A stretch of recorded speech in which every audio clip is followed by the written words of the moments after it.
V-Guard presents कौन जीत रहा है, को पावर्ड बाय सेंसोडाइन एंड विमल। बोलो जुबां केसरी।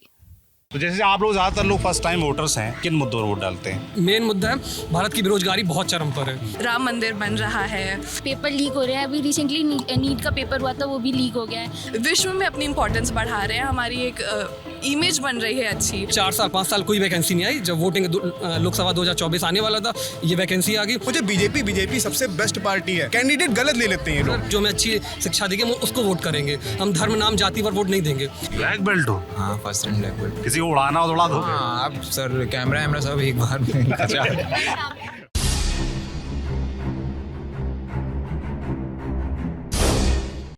पंडित Prithvinath college, PPN college, Kanpur का रहने वाला हर आदमी इस कॉलेज से रूबरू होगा। इसकी पहचान कानपुर के सबसे प्रतिष्ठित कॉलेजों में से एक कॉलेज में होती है। और मैं क्योंकि खुद भी कानपुर का रहने वाला हूँ, तो मुझे अच्छे से याद है कि यहाँ पर एडमिशन लेना आसान नहीं होता है। जो पढ़ने लिखने वाले स्कॉलर बच्चे होते हैं, ज़्यादातर उन्हीं को ही इस कॉलेज में एडमिशन मिलता है। तो हम पीपीएन कॉलेज में हैं, इलेक्शंस का समय है, तो इलेक्शन को लेकर बच्चों से बात करेंगे। इसमें ज़्यादातर आप देखेंगे तो फर्स्ट टाइम वोटर्स हैं, यानी कि पहली बार मतदान करने जा रहे हैं। तो उनके क्या मुद्दे हैं इलेक्शंस को लेकर, कानपुर लोकसभा के बारे में वो क्या सोचते हैं, अपनी पढ़ाई लिखाई के बारे में क्या सोचते हैं, क्या अपेक्षाएं सरकार से रहती हैं, रहने वाली जो सरकार आती है उससे, उस विषय में बात करेंगे। और ठीक बीच में हमारे साथ इस कॉलेज की हेड गर्ल और हेड बॉय हैं। ये अभी भी डांट खाएं इनके पास, जो ये हेड गर्ल का बिल्ला है, हेड बॉय का बिल्ला नहीं था इनके पास। और बगल में जो एक अपील भी आ गई कि हमको बना दी, ये लाए नहीं है। क्या नाम है आपका? अनन्या सिंह। अनन्या। तो अनन्या, ये कैसे तय होता है कि आप हेड गर्ल बनेंगी या हेड बॉय बनेंगे? Basis of academic performance and the को करिकुलर पार्टिसिपेशन और अटेंडेंस इन द कॉलेज। अच्छा, मतलब जो बच्चा पढ़ने लिखने में भी अच्छा हो, खेलकूद में भी अच्छा हो और क्लासेस भी करता हो, उसको बनाया जाता है। इसमें पूरा मतलब ओवरऑल देख के तय होता है। इलेक्शन वगैरह नहीं होता है? नहीं, इलेक्शंस तो नहीं होते। इलेक्शंस नहीं होते हैं। आपका क्या नाम है? सर मेरा नाम वेदांश गुप्ता है। वेदांश गुप्ता। पहले तो मुझे बताओ, ये कहाँ गया तुम्हारा? सर मैं आज लाना भूल गया था। लाना भूल गए? जी। कल ले आ रहा, देखो ने बगल डिमांड हो गई थी फिर कि बदला जाए, है अनुशासनात्मक कार्रवाई हो जाएगी। अच्छा, जैसे कि अब इलेक्शंस, आप लोगों को पता है कि कौन से इलेक्शंस चल रहे हैं? हाँ, नज़र रखते हैं कि इलेक्शन चल रहे हैं, कैंपेनिंग चल रही है। आप लोगों के क्षेत्र में कोई नेता आता है वोट मांगने? आता है? कोई आया? सर सुरेश अवस्थी सर हैं हम लोग के सीसामऊ में। तो वो आए थे। अभी कौन सा इलेक्शन चल रहा है? लोकसभा इलेक्शन चल रहा और कैंडिडेट्स पता है आपको कौन कौन है? जी। कौन है? मैं तो सर बीजेपी के कैंडिडेट्स को जानता हूँ, क्योंकि वही अभी तक आए हुए हैं। तो Suresh Awasthi sir, Ramesh Awasthi sorry sir, Ramesh Awasthi sir, और उनके बेटे सचिन अवस्थी भैया, यही लोग हम लोग के घर आए हैं। और हम लोग से मिले। घर आए हैं आपके, तो इलाके में कैंपेन करने आए होंगे। जी। तो जैसे आप लोग ज़्यादातर लोग फर्स्ट टाइम वोटर्स हैं, तो मैं जानना चाहता हूँ कि आप लोग क्या देखकर वोट डालते हैं, किन मुद्दों पर वोट डालते हैं? सर पहले तो जैसे कि हम लोग कॉलेज में फाइनल ईयर में, सो आई वुड थिंक कि जो भी गवर्नमेंट आए वो हमारे लिए अच्छी वैकेंसीज़ निकाले in a good amount in government sector specially, because आजकल हम देखेंगे जितने भी पेरेंट्स हैं, इनफैक्ट स्टूडेंट्स भी वही चाहते हैं कि हमको एक गवर्नमेंट जॉब मिले। तो हम चाहेंगे कि वैकेंसीज़ अच्छे से निकलें हमारे लिए in other sectors like banking, SSC and railways and all. अच्छा, अब वैकेंसीज़ का चिंता है कि कल को जब पढ़ाई पूरी हो जाए तो जॉब वैकेंसीज अवेलेबल हों, ताकि आप लोग अप्लाई कर सकें, एग्ज़ाम दे सकें। तो आप लोग को लगता है कि अभी वैकेंसी की किल्लत है? अभी थोड़े बहुत, मतलब क्योंकि कैंडिडेट्स बहुत ज़्यादा और वैकेंसीज बहुत कम है, क्योंकि कंपटीशन भी तो इस वजह से बहुत ज़्यादा बढ़ रहा है। जी। कैंडिडेट ज़्यादा भी हैं। सर मेरा नाम हेमंत कुमार है और मैं भी 3rd ईयर का छात्र हूँ। सर मेन चीज़ क्या है, गवर्नमेंट अपनी नीतियों पर सही से काम नहीं कर पा रही। जैसे कि एग्ज़ाम होते हैं, वैकेंसी भी निकलती हैं, पर पूरी तरीके से वो कंप्लीट नहीं हो पाती हैं। कहीं ना कहीं अभी जैसे फरवरी में एग्ज़ाम हुआ था पुलिस का, जिसमें 60 लाख बच्चों ने कम से कम फॉर्म भरा था, और 60 लाख बच्चों के पेपर हुआ, सब कुछ हुआ, चारों शिफ्ट का पेपर हुआ, लेकिन पेपर लीक कर दिया गया।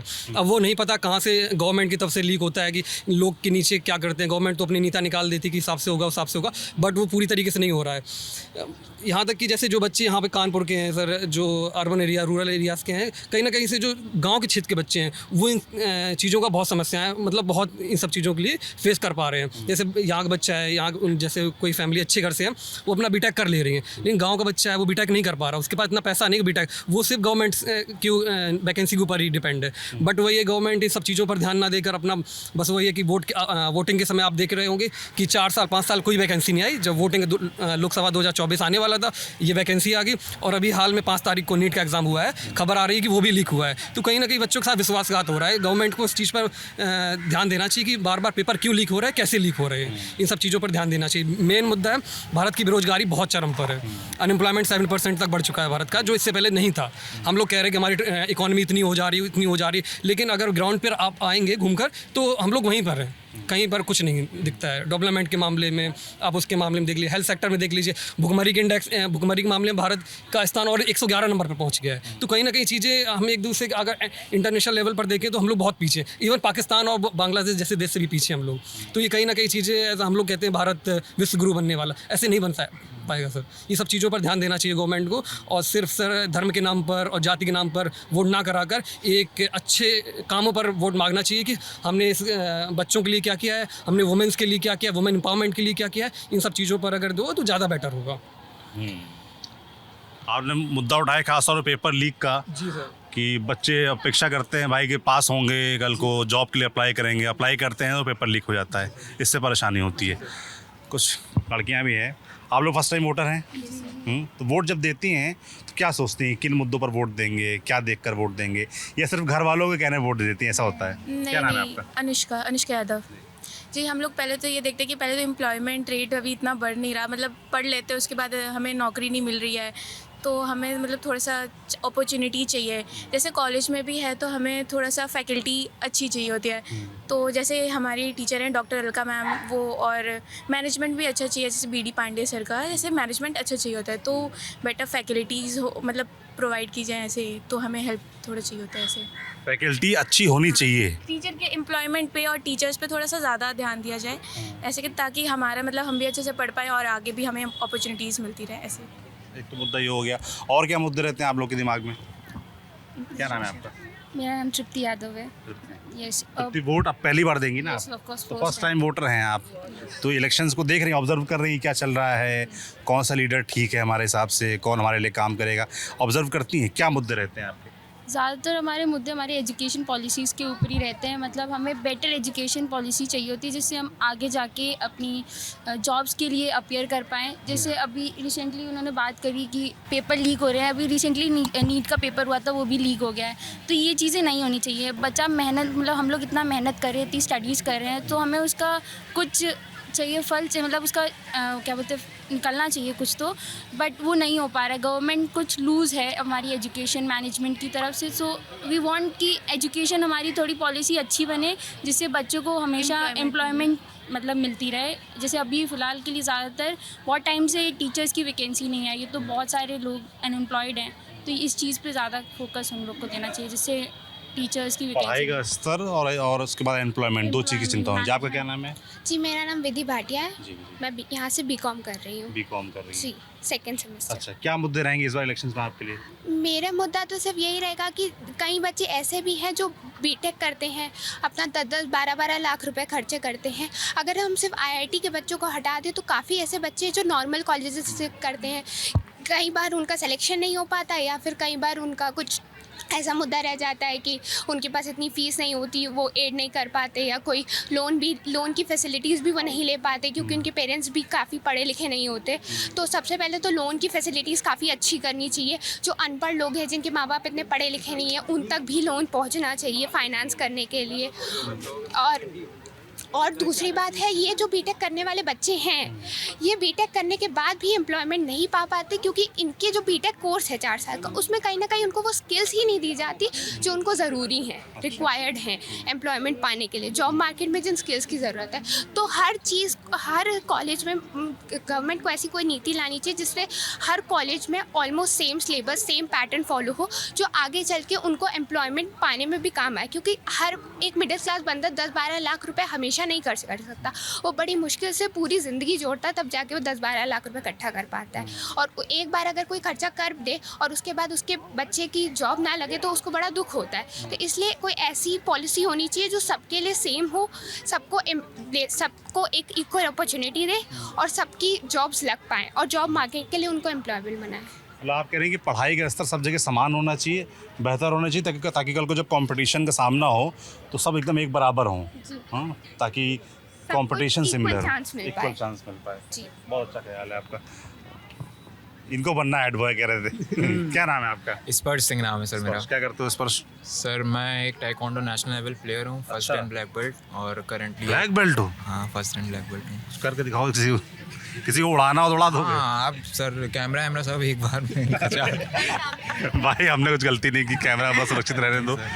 तो बाहर के कंपटीशन में भी गए हो? Yes sir, national level Ahmedabad गया हूँ, भूटान गया हूँ, कर्नाटका गया हूँ, मुंबई गया हूँ। क्या करना पड़ता है? ब्लैक बेल्ट कैसे मिलती है? सर इसके लिए टेस्ट होते हैं फर्स्ट रैंक तक के, उसमें थाईकिक पूछी जाती हैं, आपको लड़ना भी होता है, कई बार पॉइंट ज़्यादा सिक्योर करने होते हैं, आप अगर जीते हो सामने वाले से तो आप ब्लैक बेल्ट। अच्छा, ये होता है सर। करंटली एक पार्ट टाइम जॉब कर रहा हूँ स्कूल में। अच्छा, पार्ट टाइम जॉब भी करते हो, पढ़ाई भी करते हो, टाइक्वांडो भी खेलते हो, मल्टी टैलेंटेड वाला काम है।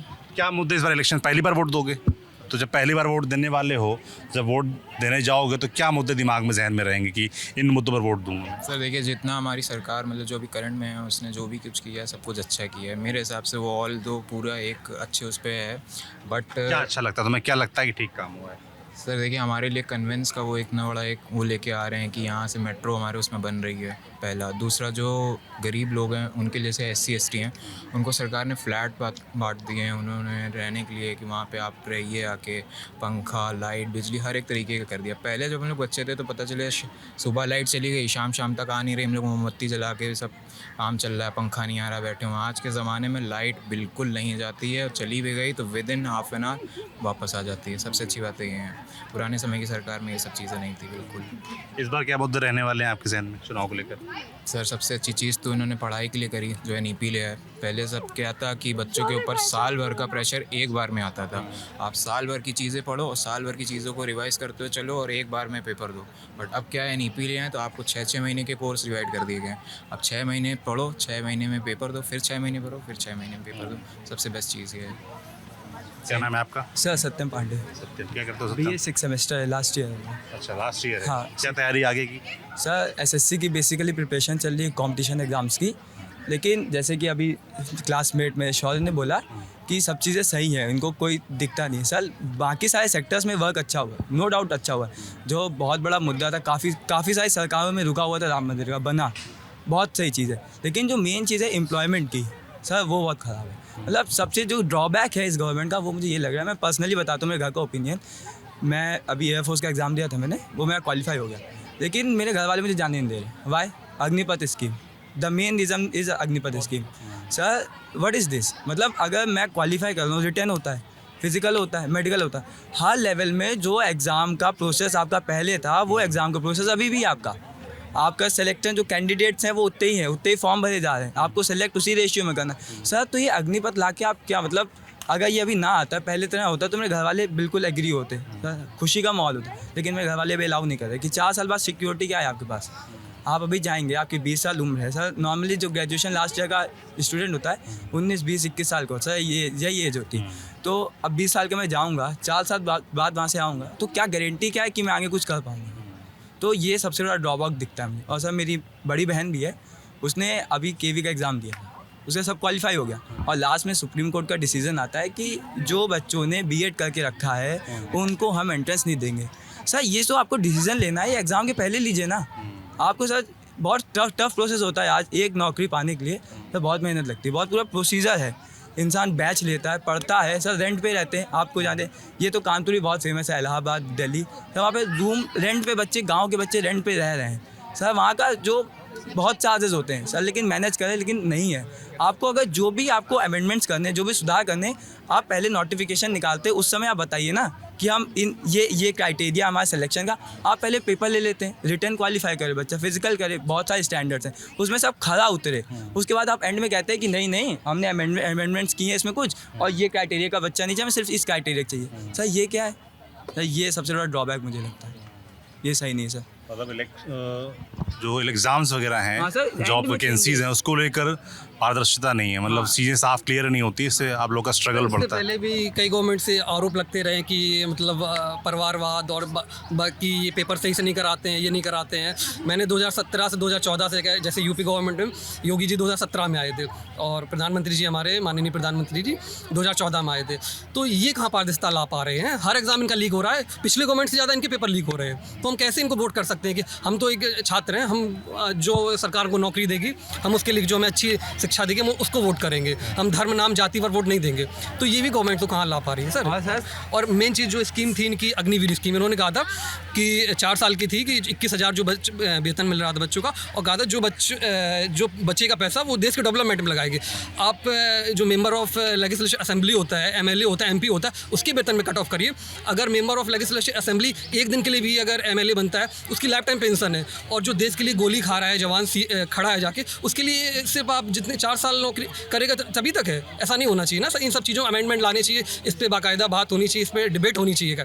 और जो देश के अच्छे प्रतिष्ठित लोग हैं उन पर डिबेट में पार्टिसिपेट करना चाहिए और इस सब चीज़ों पर बात करनी चाहिए सर। मेन चीज़ ये कि आप 21,000 उसको दे रहे हो जो देश के लिए अपने घर से अपने परिवार से दूर होकर शहीद हो रहा है, आप 21,000 उसे दे रहे हो। और जो एक AC में है, फॉर्च्यूनर गाड़ी से चल रहा है, VIP एंट्री है उसकी, Z+ सिक्योरिटी मिल रहा है, उसका 5 लाख वेतन है, 2.5 लाख वेतन है, उसे क्यों दे रहे हो आप सर? उसे ज़रूरत नहीं है, उसे पहले भी इतनी चीज़ है उसके पास। वही ना चीज़ है कि सर गोलमोल सब अंदर से हो रहा है किसी, मतलब मेन चीज़ है, हम तो यही कहना चाहेंगे जो सर मेन चीज़ है पब्लिक है। नेता आता है, एक बार वोट मांगने आएगा, 5 साल तक आपके दरवाजे पर नहीं दिखेगा ना। का लास्ट टाइम जब चुनाव आएगा आपकी RCC डलवा देगा, आपका ये हो जाए, आप खुश हो जाएंगे कि अरे नेताजी जय श्री राम बुलवा देगा। सिर्फ देश हिंदुत्व मुस्लिम इससे देश नहीं चलता है सर। देश एम्प्लॉयमेंट से चलेगा, देश हंगर इंडेक्स में आप देखो कहाँ बार बार पीछे पहुँच रहा है, हमारी पाकिस्तान से भी नीचे है। आप कह रहे हो हम विश्व गुरु बनेंगे, ऐसे कैसे बनेंगे सर? मेन चीज़ें हैं, वही चीज़ है, मेन चीज़ अनएम्प्लॉयमेंट। जब तक देश की अनएम्प्लॉयमेंट रेट सही नहीं होगी तब तक देश ऐसे ही हम लोग बस यही सुनते रहेंगे कि विकासशील है, विकसित कभी नहीं हो पाएगा अगर यही परिस्थिति चलती रही। हम ऐसे ही सुनते रहेंगे हमारा देश विकासशील है, विकासशील है, वो हम 70 साल से सुनते आ रहे हैं और अभी भी सुन ही रहे हैं विकासशील है, विकासशील है, विकासशील है। तो ऐसे नहीं होगा सर, ऐसे नहीं चलता है। और चीज़ मतलब हम वुमेन एम्पावरमेंट के बारे में बोलते हैं। एक अभी हमने परसों न्यूज़ देखी, हमारे BJP के कैंडिडेट को एक सीट मिली थी, प्रज्वल रेवन्ना, जिन्होंने सबसे बड़ा सेक्स स्कैंडल अभी तक का 3000 फीमेल के वीडियो बनाए, उनके पास बाकायदा PD थी, और BJP कह रही है हम वुमेंस के लिए खड़े हैं, और BJP उसी को टिकट दे रही है। और हमारी गवर्नमेंट इतना भी वो नहीं कर पा रही कि वो देश से भाग जा रहा है, उसको पकड़, एक तो भागने दे रही है और दूसरी बात उसको पकड़ के नहीं ला पा रही, और ये कह रहे हैं हम देश के लिए खड़े हैं। NCRB की रिपोर्ट कहती है 2019 से 11 लाख लड़कियाँ गायब हुई हैं भारत से। कहाँ जा रही हैं सर? इन्होंने केरला स्टोरी तो ला के दिखा दी, उसमें इन्होंने जैसा डायरेक्टर को बताया उन्होंने स्क्रिप्ट करके लिख दिया, लेकिन असलियत वो कौन बताएगा सर? NCRB की रिपोर्ट कहती है 2019। NCRB की रिपोर्ट तो चलो मैं नहीं बना रहा हूँ, कोई अपोजिशन गवर्नमेंट नहीं बना रही है, ये तो जो देश के लोग बैठे हैं, जो उस पोजीशन बैठे वही बना रहे हैं ना। तो 11 लाख लड़कियाँ कहाँ गई सर? आप जैसे वुमेन एम्पावरमेंट की बात कर रहे हैं ये, है ना, और वुमेन सेफ्टी की बात कर रहे हैं, तो आप लोग थोड़ा प्लीज़ इधर आ जाइए।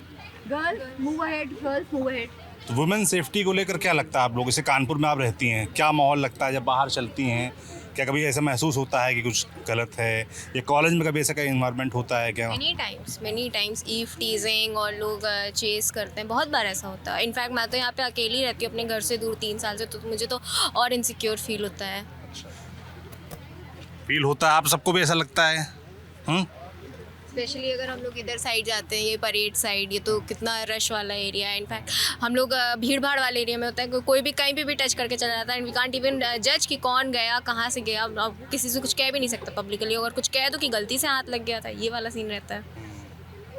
मेंटालिटी मतलब आपके लिए बदल नहीं रही है उस चीज़ को लेकर? मेन चीज़ है ना सर, सब कुछ एजुकेशन पर ही बेस्ड है। अगर आप एजुकेशन अच्छी करेंगे तो सब चीज़ें आपकी अच्छी होंगी। अगर आप जैसे एजुकेशन, मेन एजुकेशन है, अगर आप एजुकेटेड होंगे तो आप हेल्थ के लिए अवेयर होंगे। अगर आपको बीमारी हो, जैसे हमारे गाँव था, जैसे मैं अक्सर गाँव कानपुर देहात से बिलोंग करता हूँ, तो मैं अपने गाँव जाता हूँ कभी कभार, तो लोग अगर कोई सांप काटता है तो वो लोग डॉक्टर के ना पास जाके पहले झाड़ फूँक करवाते हैं। तो जितना मेरे से हो सकता है मैं उनको समझाता हूँ कि आप कितना भी पहले कुछ भी कर ले, पहले डॉक्टर के पास जाइए, उसके बाद अपना जो झाड़ फूँक कराना। आप हम ये नहीं कह रहे आप इस पर विश्वास ना करिए, हम नहीं कह रहे, लेकिन वही चीज़ मेन एजुकेशन। अगर आप एजुकेटेड होंगे तो सब चीज़ घूम फिर के आपके पास वही आएंगे। अब लोग एजुकेटेड होंगे तो लोग समझेंगे कि वुमेन की क्या, मतलब ऐसा नहीं करना चाहिए, ये सब चीज़ें हैं। मेन चीज़ एजुकेशन पर। अगर एजुकेशन ठीक है, जितने आप केरल देख लीजिए, लिटरेसी रेट वहाँ की इतनी अच्छी है, हर चीज़ वहाँ पे अच्छी है, वहाँ पे क्राइम रेट भी अच्छा ठीक है, मतलब बहुत ज़्यादा नहीं है जैसे अदर स्टेट्स में है। मतलब वही है, घूम फिर के हर चीज़ आती है। एजुकेशन पे डिपेंड करता है, लिटरेसी रेट पे। अवेयरनेस एजुकेशन से ही आती है, आप कह रहे हैं। और गवर्नमेंट क्या इन सब कह रही चीज़ों थी? पर कुछ नहीं कर रही है। मैं क्या कह रही थी, हाँ मतलब क्या नाम है आपका? आर्ची अग्रवाल, इस क्लास में हैं हम यहाँ पे? BCom first year. BCom first year है। तो जैसे कि मैं इलेक्शंस को लेकर बात कर रहा था कि आप सभी फर्स्ट टाइम वोटर होंगे, वोट बन गए आप सबके, वोटर कार्ड बना है, इस बार पहली बार वोट डालेंगे, तो किन मुद्दों पर वोट डालने वाले, क्या देखकर वोट डालने वाले हैं? जी वुमेन सेफ्टी होनी चाहिए। तो इलेक्शंस हैं जैसे, है ना, फर्स्ट टाइम वोटर होंगे आप लोग, तो किन मुद्दों को दिमाग में रख के वोट देने वाले, क्या सोचती हैं वोट देने वाले? घर वालों के मन से डाल लेती हैं कि पापा इनको सपोर्ट करते हैं तो मैं भी इनको वोट दे दूंगी, या अपनी इच्छा से डालती हैं, कैसे होता है? सही से बताना। नहीं, द प्रायोरिटी इज अपना आइडिया, बट अगर नहीं समझ आए देन फिर घर वालों का, लाइक पापा जो बोले। आपके साथ क्या है, समझ में आता है कि पापा के भरोसे? पहली बार पापा। पहली बार पापा के मन से दोगी? हाँ। अपने मन से क्यों नहीं दोगी? क्योंकि वो इतने साल से वोट डालते आ रहे हैं, तो उनको पता है कि लाइक व्हाट्स बेस्ट। अच्छा, हाँ, ऐसा लगता है आपको? हाँ। और मान लो वो गलत हो तो फिर? मेरे लिए तो नहीं हो सकते।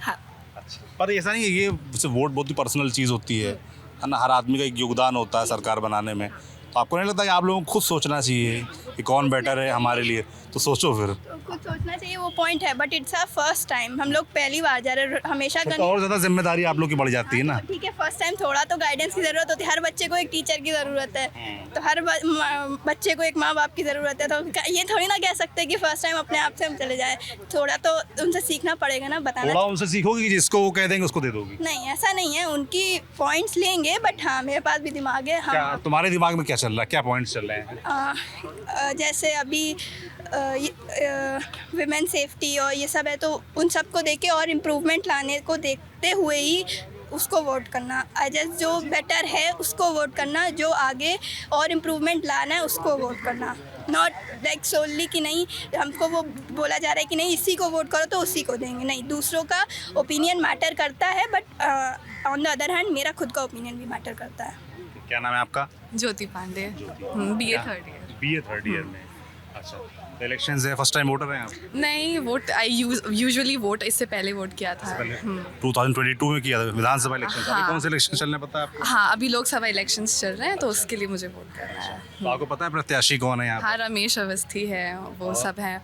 कांग्रेस का I don't support them, so I don't know them. आप बीजेपी को सपोर्ट करती हैं? Yes, क्यों sir. करती हैं? Sir, first of all international relations are a major topic. उसके लिए आई सपोर्ट बीजेपी, क्योंकि जब से वी हैव दिस गवर्नमेंट, तब से इंटरनेशनल रिलेशंस इंडिया के काफ़ी अच्छे हैं, और कैबिनेट मिनिस्टर्स भी बहुत अच्छे से चीज़ों को संभालते हैं। डिफेंस सेक्टर बहुत अच्छा हुआ है, which is top notch thing to cover up. और ये सब चीज़ें हैं, कुछ कुछ इंटरनेशनल रिलेशंस हो गया, डिफेंस हो गया। ग्राउंड लेवल पे I agree that we have to work on lots of things, like कितनी सजगता है पुलिस में, because lots of time it happens कि I was travelling by train और I called the women police line number, तो they replied very late and at that time I needed it. So इस जगह पे police को कहीं ना कहीं सजग और सतर्क रहना चाहिए, स्पेशली उत्तर प्रदेश जैसे स्टेट में। एक ये चीज़ हो गई। विमेन सेफ्टी को लेकर आप कह रहे हैं कि थोड़ा सा और तेज़ी की ज़रूरत है? हाँ, तेज़ी की ज़रूरत है, पर इसके अपार्ट भी बहुत सारे हमारे पास प्रोज भी हैं बीजेपी गवर्नमेंट के। जैसे कि अब हम लोग कल्चरल डेवलपमेंट पे ध्यान दे रहे हैं। अपने पहले वेस्टर्नाइजेशन था, अब हम लोग धीरे धीरे अपने रूट्स को छू रहे हैं। This is one of the most important things in today's era, क्योंकि आजकल जो है हम लोग जैसे जैसे समय बढ़ता जा रहा है, वैसे वैसे हम लोग अपने कल्चरल रूट से दूर होते जा रहे हैं, जो कि एक अच्छी बात नहीं है। तो और वेस्टर्नाइजेशन इज़ ओके, पर हमारे को अपने रूट्स को भी देखना चाहिए साथ साथ। तो ये चीज़ है। राम मंदिर बन रहा है, फिर कल्चरल फोक सॉन्ग्स को हम सपोर्ट कर रहे हैं, GI टैग्स दे रहे हैं, अपनी इम्पोर्टेंस बढ़ा रहे हैं, विश्व में अपनी इम्पोर्टेंस बढ़ा रहे हैं। हमारी एक इमेज बन रही है अच्छी, कि जैसे कि प्रेडिक्ट किया था कि India will be one of the leading countries in coming world, तो वैसा हो रहा है। हाँ, हर जैसे आपने बोला राम मंदिर बन रहा है, तो मैं जानना चाहता हूँ कि आप जैसे छात्र छात्राएं हैं, आप लोग भी इस तरह की चीज़ें क्या मुद्दा होती हैं कि मंदिर बन रहा है? We usually talk about it. बहुत अक्सर इस कॉलेज में तो अक्सर हम लोग पॉलिटिक्स के बारे में बात करते हैं, राम मंदिर, मस्जिद, हर चीज़ के बारे में बात करते हैं। ये एक सेक्युलर कंट्री है, तो हम लोग इकट्ठे रहते हैं। I have Muslim friends. ये चीज़ है कि ये डाइवर्सिटी नहीं होनी चाहिए ज़्यादा in case of religion and caste in class. बाकी सब तो अच्छा ही है, मुझे कुछ खास वो नहीं है, बट एवरीथिंग इज़ गुड। अब जैसे इलेक्शंस को लेकर बात कर लें कि कानपुर को लेकर अगर बात करें तो यहाँ जो सांसद थे, आप लोगों को पता है सांसद कौन थे? आप लोगों के नाम जानते हैं उनका? सत्यदेव पचौरी। कैसा काम रहा उनका? सर एक्चुअली मैं तो यहाँ पे अभी शिफ्ट हुआ हूँ क्योंकि मेरे पिताजी गवर्नमेंट सर्विस में, तो मेरा ट्रांसफर इधर उधर होता रहता है, तो इसके बारे में मुझे काम नहीं। पिछले एमपी कानपुर के कौन कौन है आप लोग लोकल हैं यहाँ के? उन्नाव गाँव मेरे यहाँ साक्षी महाराज हैं, जो मतलब उन्होंने काम तो नहीं किया कुछ भी, बीजेपी से वो बस लहर में जीतते रहे हैं। उनकी जगह पे जो और लोग को मिलनी चाहिए थी टिकट, बीजेपी उनको टिकट नहीं देती है। बस यही है कि उनका थोड़ा सा गुंडागर्दी में भी ये सीन है साक्षी महाराज का हमारे यहाँ, और इसी लहर में वो जीत जाते हैं क्योंकि बीजेपी की लहर में ही वो चल रहे हैं बस, और कोई उनका कुछ वो नहीं है। अभी भी मैंने देखता हूँ कि कुछ भी होता है, मतलब रैली भी होती है, उसमें भी बहुत ही ना बराबर उनका दिखने का वो होता है। इस टाइम चुनाव प्रचार में मैंने देखा कि हाँ साक्षी महाराज हैं भी, जिंदा भी हैं, मतलब ये मैंने देखा। बाकी अन्नू टंडन जो हमारी प्रत्याशी हैं सपा से, वो तो मतलब प्रतिदिन हर किसी के घर घर जा के वो अपना मतलब योगदान दे रही हैं। उनकी लहर जो इस टाइम पे चल रही है बहुत बढ़िया चल रही है, एक्टिव रहती हैं बहुत ही ज़्यादा according to BJP. But BJP party है अपनी, मतलब शुरुआत से भाई मेरे घर पूरा परिवार उस पार्टी से जुड़ा है, मामा पार्टी अध्यक्ष है मेरे। अच्छा। हाँ, रायबरेली से। फिर भी आपको दिक्कत है? नहीं, हमें दिक्कत नहीं है, मैं बता रहा हूँ अपनी जिस जगह पे मैं रह रहा हूँ उस जगह का मैं बता रहा हूँ। बाकी मुझे बीजेपी सबसे बेस्ट पार्टी है। अच्छा। इंडिया में देखें कैंडिडेट नहीं अच्छा उनका, कैंडिडेट नहीं अच्छा है, कैंडिडेट गलत ले लेते हैं ये लोग। कैंडिडेट से ही पार्टी फॉर्म होती है सर। अगर कैंडिडेट अच्छा नहीं होगा तो पार्टी कैसे अच्छी होगी? कानपुर को लेकर क्या सोच रहे हैं आप लोग? कानपुर के रहने वाले हैं? मैं डिस्ट्रिक्ट जालौन। आप जालौन के हैं, आप कहाँ के हैं? कानपुर के। आप कानपुर के, आप लोग बताइए कानपुर के बारे में। सर अच्छा ही है सब, हमारे लिए उसमें कोई वो बीजेपी से शिकायत हमको तो नहीं है, जिसको है फिर उसके क्या ही कह सकते हैं। सर कानपुर में जो अभी मेट्रो चल रही sir, in my opinion successful नहीं है, उसका रेट सक्सेसफुल नहीं है, क्योंकि सर यहाँ का जो मेट्रो का फेयर चार्जेस है वो हाई है। नॉर्मल ट्रांसपोर्ट थे, हम लोग अगर रोड ट्रांसपोर्ट का यूज़ करते हैं, ऑटो बहुत सारी चीज़ें, उसका सर कंपैरिजन है, मतलब मेट्रो का जो ट्रांसपोर्ट चार्जेस है वो बहुत ज़्यादा हाई है। ऐसे हम लोग देखें सुबह शाम मेट्रो खाली चलती है सर, डिसएडवांटेज है। अगर उसकी जगह और कोई कंपनी इस्टेब्लिश होती या और कोई प्राइवेट सेक्टर में काम होता तो एम्प्लॉयमेंट मिलता। सर अभी वो जो चल रही है स्कीम की मुफ्त राशन बांट रहे हैं, अरे नौकरी दो, मुफ्त राशन नहीं चाहिए हमको नौकरी दो, हम राशन खुद खरीद लेंगे। कि हमने 80 करोड़ को राशन दिया, 80 करोड़ जनता को राशन दिया। ये दुख की बात है सर कि अभी भी हम आज़ादी के 75 साल हो गए हैं और अभी भी 80 करोड़ जनता को आपको राशन देना पड़ रहा है। ऐसी कैटेगरी खड़े हम लोग। लेकिन कांग्रेस के मैनिफेस्टो में तो वुमेन को फ्री पैसे देने के लिए मिला है ना, ये भी तो गलत है। वुमेन को बस आप सारी वुमेन को, चाहे वो गरीब हो, मैनिफेस्टो पढ़िए कांग्रेस का, उसमें भी तो लिखा है कौन सी पार्टी गलत अच्छी है। ये डेमोक्रेसी है यहाँ पे। सॉरी टू इंटरप्ट, लेकिन कांग्रेस के मैनिफेस्टो में ये भी लिखा है कि जब वो सत्ता में आएगी वो अग्निपथ स्कीम को खत्म करेगी। ये भी लिखा है उसके मैनिफेस्टो में, इसके ऊपर भी बात होनी चाहिए। होते हैं, आप एक अग्निपथ को लेके नहीं बैठ सकते ना। नहीं, वो सबसे बड़ा रोजगार है, डिफेंस से बड़ा क्या हो सकता है इस कंट्री के लिए? जो सुरक्षा जो सैनिक सुरक्षा कर रहा है हमारे देश की, उससे बढ़कर क्या है? उसके परिवार से बढ़कर क्या है? आप अगर 21 साल 4 साल के बाद आप रिटायर हो जाएंगे और एक बच्चा वहीं रहेगा, तो आप कैसे डिफाइन कर सकते हैं वो एलिजिबल है, आप एलिजिबल नहीं? आप डिफाइन करके बताइए, आप कैसे डिफाइन करेंगे? उससे ज़्यादा है ना। कौन सा? आप एक ही बैच के हैं, ऑलरेडी उनका जो सिलेक्शन क्राइटेरिया वो बहुत ज़्यादा टफ रहता है। पहली चीज़ जो फाइट होती है वो बहुत सारे कैंडिडेट्स के बीच में होती है, उसमें भी सबसे पहले रिटर्न पास आउट करो, फिर फिजिकल टेस्ट होते हैं। सर सुबह से शाम हो जाती है, मेरा पर्सनल एक्सपीरियंस है। सुबह 6 बजे की रिपोर्टिंग थी कानपुर एयरफोर्स स्टेशन में, रात को 11 बजे छूटा था मैं। उसके बाद थर्ड स्टेज मेडिकल होता है, उसके बाद भी एक फाइनल मेरिट लिस्ट आउट होती है। अगर उनको 10 कैंडिडेट्स का सिलेक्शन चाहिए तो टॉप 15 लेते हैं, उसके बाद फिर मेरिट से 5 आउट करते हैं, तब 10 को लेते हैं। तो ये आप किस बेसिस पे कह सकते हैं कि वो एलिजिबल नहीं है या उनके अंदर काबिलियत नहीं, कैपेबिलिटीज़ नहीं उस पोजीशन को होल्ड करने की? अगर कोई बंदा जा रहा है सब प्रोसीजर को पास करने के अंदर, तो कोई क्वालिटीज़ तो होंगी ना, तभी उसको सिलेक्शन मिल रहा है। कई चीज़ें हटा दी हैं। एक चीज़ मैं कहना चाहूँगा, अग्निवीर एक बहुत ही अच्छी स्कीम है। इसका एक दूसरा फ़ायदा ये भी है कि हमारे यहाँ के जो बच्चे, उसमें मैं कहता हूँ उनका सिलेक्शन नहीं भी हुआ, बट उन्हें के अंदर ये ज्ञान हो गया होगा कि कैसे हमें फ़ाइट करनी है, कैसे अपना डिफेंस करना है, कैसे सारी चीज़ों को मैनेज करना है। तो अभी फ्यूचर में कभी भी हमें लोग को ज़रूरत पड़ सकती है किसी भी अपने फोर्स को बढ़ाने की, तो हम उससे हम लोग अपने सिविलियंस को बुला सकते हैं, उनको पता होगा कि कैसे उसको फाइट करनी है या कैसे अपना डिफेंस करना है। मुझे भी ऐसे नॉलेज तो सर ये ऐसा नहीं हो गया? एक मिनट हेमंत, एक मिनट। तो एक ये भी है, जैसे इजराइल जैसी कंट्रीज़ में डिफेंस के जैसे वहाँ पे पॉपुलेशन कम है, तो everybody is trend in armed forces, ठीक। तो जब उन लोगों को ज़रूरत होती है तो उनके पास कमी नहीं पड़ती, वो अपने नॉर्मल लोगों को बुला के करते हैं। हर चीज़ के प्रोज एंड कॉन्स होते हैं, माना अग्निवीर के कॉन्स हैं, पर इन फ्यूचर जैसे कि हम लोगों का सिनेरियो इंटरनेशनली ख़राब होता जा रहा है, ठीक। जैसे अभी इजराइल यूक्रेन चल रहा है, और एक टाइम आएगा जब इंडिया को भी इंटरफेयर करना पड़ेगा ना चाहते हुए भी। तो ये भी है कि हम लोगों का जो डिफेंस का जो पॉपुलेशन है वो कम होगा, तो कम से कम अगर जब हमने पहले लोगों को ट्रेन किया होगा तो we can call them in time of need. तो ये किसका एक उसके अच्छी लिए चीज़ सर, है। उसके लिए बहुत सारे अदर ऑप्शन हैं। आप पर्सनल कैंपिंग्स लगाइए, अलग अलग प्रोग्राम्स होल्ड करिए, ट्रेनिंग दीजिए, फ्री ट्रेनिंग दीजिए, जनता को सर अवेयर करिए इस चीज़ के बारे में। बहुत सारे ऑप्शन हैं। ये क्या ऑप्शन है कि उसकी सैलरी कम कर दी, जो अदर फैसिलिटीज़ हैं। 21,000 में आज की जो महंगाई है, महंगाई तो चरम पर है सर। आज के महंगाई में बताइए 21,000 में क्या होता है एक बच्चे की उसका, जैसे मोस्टली मुझे लगता है जो सेना में जाता है वो देश की सेवा करना चाहता है, बाकी नहीं बीटेक करके अपने घर पे ही अपने मोट पेट निकाल के बैठ जाते हैं। मैंने देखा, मैं गांव क्षेत्र से बिलोंग करता हूँ, मेरे गांव से आर्मी में 90% ऑफ द पीपल आर्मी में है।